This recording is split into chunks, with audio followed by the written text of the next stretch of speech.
1,000 balumbon. Sapat na siguro yun, no? Halos sapat na. Kung hindi, mayroon pa namang balumbon ng panggitnang antas na kakayahang dagliang. Pagbalik sa maliit na hardin ng banal na puti, hindi pa man nakakapasok si Lin Moyu ay naramdaman na niya ang hininga ng ibang tao. May dumating sa maliit na hardin ng banal na puti. Medyo pamilyar ang aura. Isang ngiti ang sumilay sa labi ni Lin Moyu. Mukhang may dumating para magbigay ng regalo. Pagpasok sa maliit na hardin, nakita ni Lin Moyu sina Dong Fangyi at Dong Fangjiao. Nang makita ni Dong Fangjiao si Lin Moyu, isang bahid ng pagkakasala ang kumislap sa kanyang mga mata. Hindi alam kung dahil ba ito sa pagkakalaglag niya sa mundo ng mga bulok na bangkay o dahil sa hindi makatwirang hiling niya noon. Hindi naman ganoon kababaw si Lin Moyu. Ang nakaraan ay nakaraan na. Nang makita ni Dong Fangyi si Lin Moyu, ngumiti ito at bumati, General Lin na banal, nakabalik na pala kayo.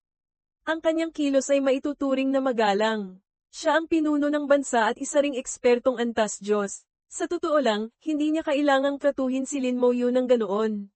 Ngunit dahil sa maraming kadahilanan, napakamagalang niya kay Lin Moyu.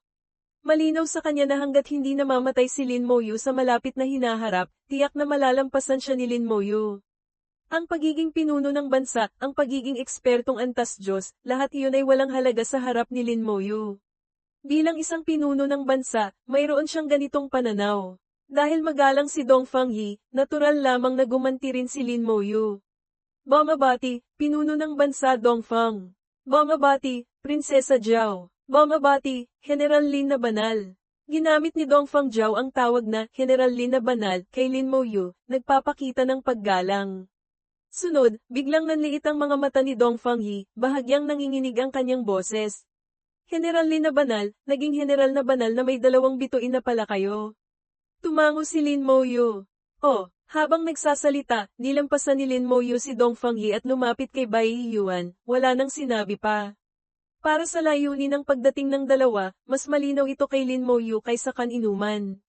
Hayaan na si Bai Yuan ang mamahala sa bagay na ito. Mas mabuti kung hindi siya magsalita. Sa usapin ng pangungutang, bihasa si Bai Yuan. Hindi lang niya alam kung kara-rating lang ni na Dong Fangyi at Dong Fangjiao o kung nakutangan na sila. Sa sandaling ito, nagsalita si Bai Yuan, pinuno ng bansa Dong Fang, natanggap ko na ang inyong mabuting kalooban. Ang mga nangyari noon ay hindi ninyo sinasadya.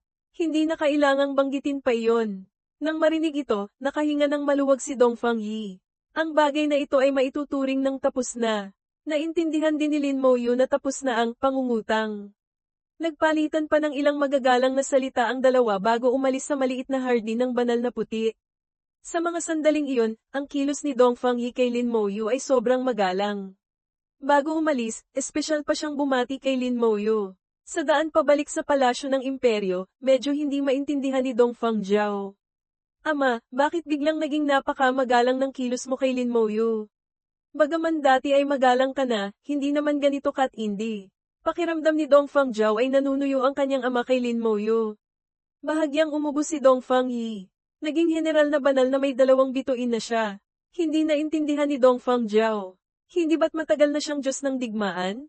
Ano ang pinagkaiba ng general na banal na may 2 bituin? Sinabi ni Dong Fangyi, syempre iba. Hanggat sapat ang merito sa militar, maaari kang maging general na banal. Sa esensya, ang general na banal na walang bituin at ang Diyos ng digmaan na may 1 bituin ay hindi gaanong nagkakaiba. Hanggat sapat ang bilang ng mga napatay na kaaway, makakamit mo ito. Ngunit iba ang 2 bituin. Kailangan mong pumatay ng isang Panginoong demonyo para makamit ang 2 bituin. Sa madaling salita, hindi bababa sa isang Panginoong demonyo ang namatay sa kamay ni General Lin na banal. Noon, narinig ko na pumasok si Panginoong Liet Dim sa isang piitan para tugisin si General Lin na banal, pero siya ang napatay. Ngunit hindi pa rin ako makapaniwala. Wala ka pang level 50, paano mo mapapatay ang isang Panginoong demonyo? Ngayon, sa wakas ay nakumpirma ko na totoo ito. Hindi maaaring magsinungaling ang medalya ng sundalo. Nagdududang sinabi ni Dong Fangjiao, hindi kaya si Ginoong Banal na Puti ang nagpahina sa Panginoong demonyo hanggang sa bingit ng kamatayan, tapos siya na ang tumapos. Tumawa si Dong Fangyi, masyado mo namang minamaliit ang medalya ng sundalo. Walang silbi ang ganoong paraan. Sa madaling salita, kapag nakita mo siya sa susunod, mas maging magalang ka.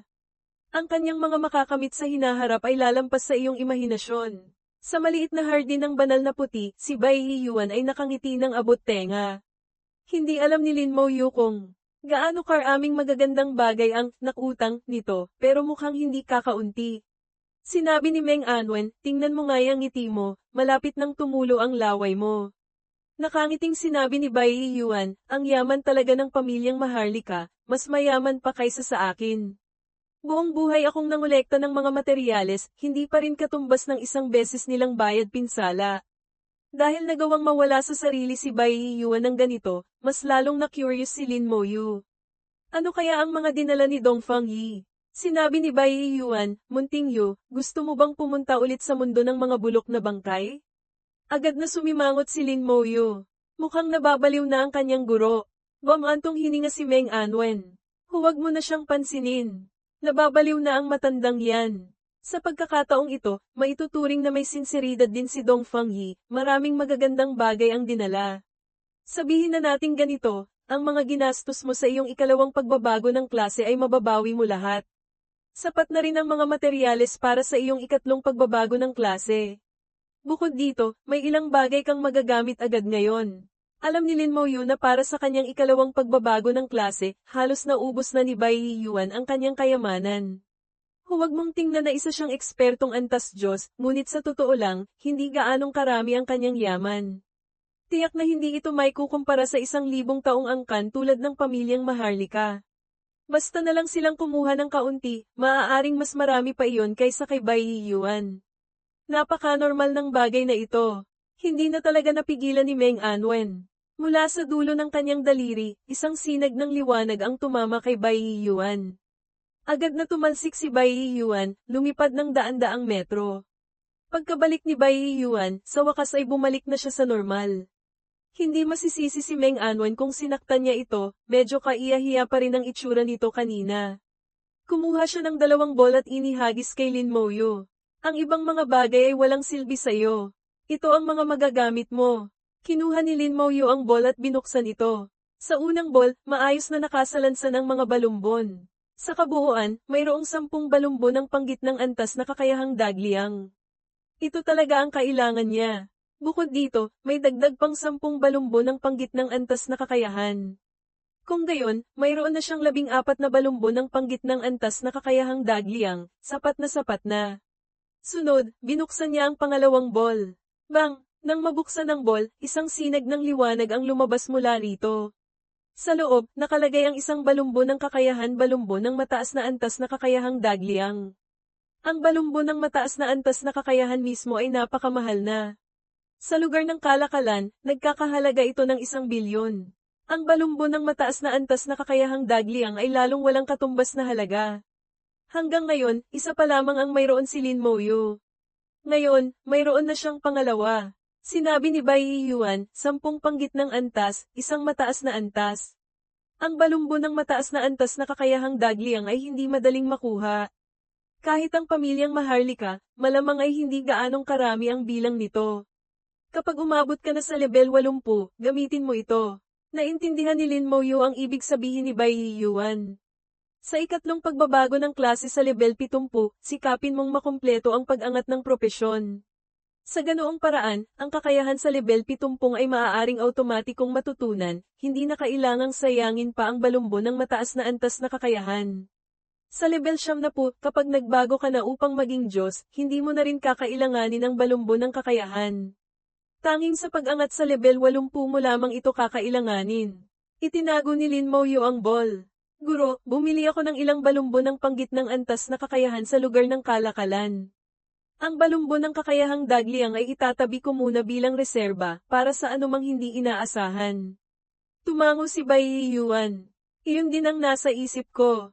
Ngayong nasa level 50 ka na, gamitin mo muna ang ordinaryong balumbo ng kakayahan. Pagdating sa level 60, gamitin mo ang balumbo ng kakayahang dagliang. Sapat na para sa iyo ang 14 na balumbo ng kakayahang dagliang. Hindi naman ganoon karami ang mga kakayahan. Oo nga pala, gaano karaming balumbo ng panggitnang antas na kakayahan ang binili mo? Sapat ba ang pera? Kung hindi sapat, ang iyong guro. Sinabi ni Lin Mo Yu, 1,000 balumbon. PFFT. Muntik nang may buga ni Bai Yuan ang tsaa. Saan ka kumuha ng ganoong karaming pera? 1,000 balumbon, kung walang diskwento, aabutin iyon ng 10 bilyon. Sinabi ni Lin Moyu, ibinenta ko lahat ng kagamitang nakuha ko sa piitan, kaya nagkapera ako. Nagbigay ng diskwento sa akin ang lugar ng kalakalan, 20% bawas. Tutal, nag-iisa lang naman akong kumukuha ng mga ani, normal lang na medyo marami. Sinabi ni Bai Yuan, una, ibalik mo muna ang iyong espiritu sa pinakamagandang kalagayan, pagkatapos ay maaari mo nang gamitin ang balumbon ng kakayahan. 1,000 balumbon, sapat na siguro yon. Nang i-activate ang balumbon ng panggitnang antas na kakayahan, ang ingay ay mas malakas ng maraming beses kaysa sa balumbon ng mababang antas na kakayahan. Ang buong maliit na hardin ng banal na puti ay tila nabalot sa isang malabong liwanag. May karanasan na si Lin Moyu sa paggamit ng balumbon ng kakayahan. Sa simula pa lang, direkta na niyang inactivate ang 10 balumbon, at ang mga tuldok ng liwanag ng bituin ay umikot sa paligid niya, sumisigaw at umuugong kasabay ng bawat bugso ng malamig na hangin, kasabay din ng kakaibang hininga ng balumbon ng kakayahan. Ang mga materyales na ginamit sa paggawa ng balumbon ng panggitnang antas na kakayahan ay mas mahalaga kaysa sa balumbon ng mababang antas.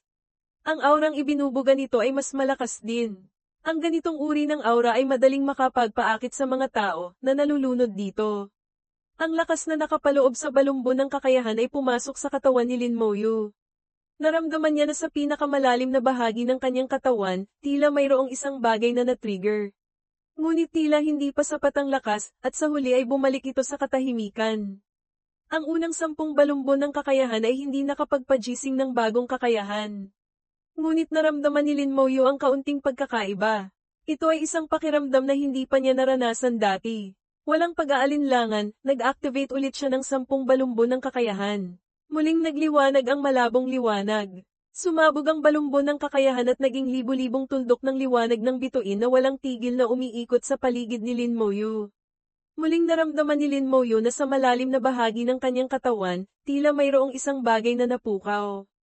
Ang pakiramdam ay mas malinaw kaysa sa dati, ngunit tila may kulang pa rin. Ngunit bago pa man mawala ang pakiramdam na ito, agad na nag-activate si Lin Moyu ng 10 pang balumbon. Muling tumindi ang lakas ng balumbon. Sa pagkakataong ito, mas malinaw na ang pakiramdam. Naramdaman na ni Lin Moyu ang lakas na kumukulo sa kanyang katawan. Sunod-sunod niyang inactivate ang balumbon, 5 beses. Habang nag-a-activate ng balumbon, walang tigil sa pagkalkula at pagdama si Lin Moyu.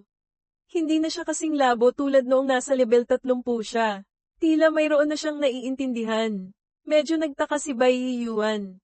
Anong ginagawa ni Munting Yu? Mahinang sinabi ni Meng Anwen, mukhang naramdaman na ni Munting Yu ang kakayahan sa kanyang katawan.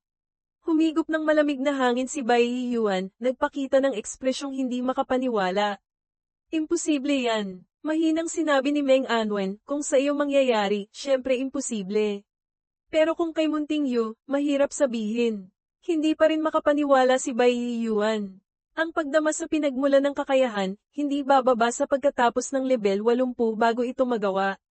Umiling si Meng Anwen at hindi na nagsalita. Sa sandaling ito, hindi rin niya makita.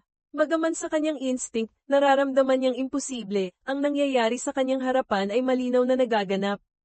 Hindi alam ni Lin Moyu kung gaano ka-o ang ginagawa niya, na nakakagulat sa mga tao. Kahit si Meng Anwen, na laging may malawak na kaalaman, ay nagulat sa kanya sa sandaling ito.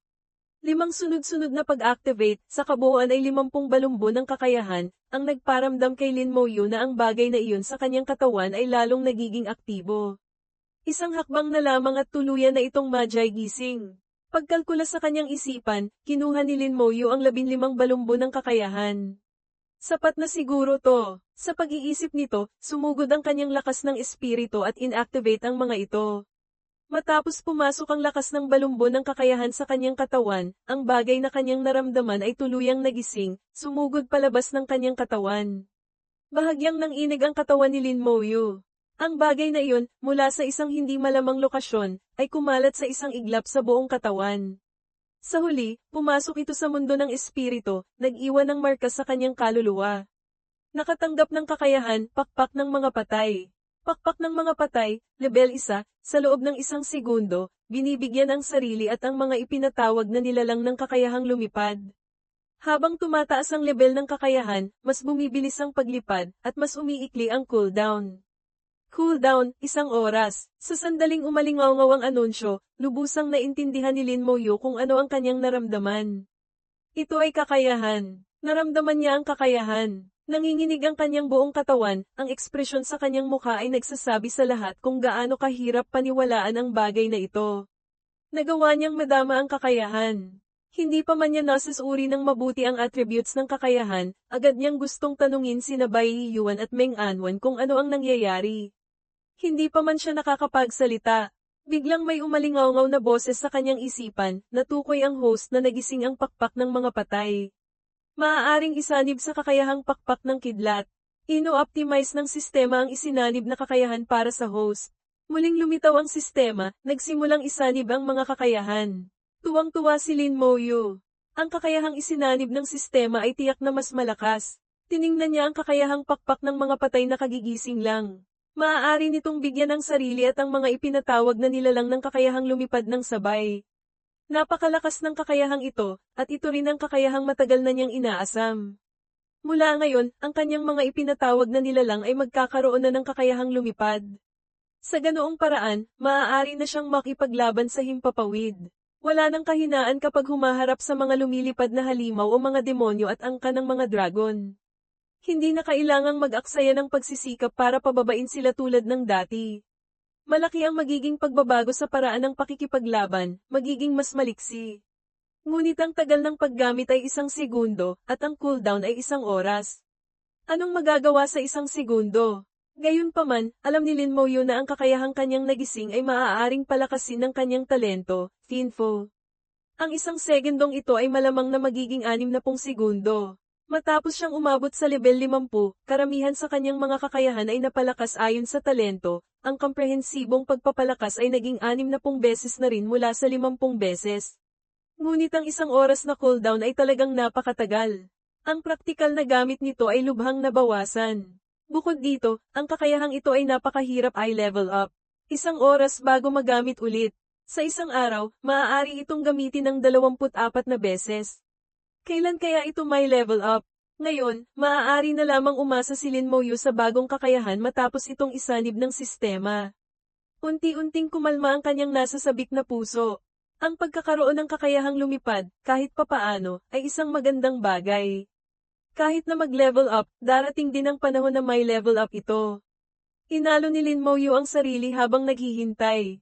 Sa mata ni Meng Anwen at Bai Yuan, kanina, nang i-activate ni Lin Moyu ang huling 15 balumbo ng kakayahan, nakumpirma na ni Meng Anwen ang kanyang hula.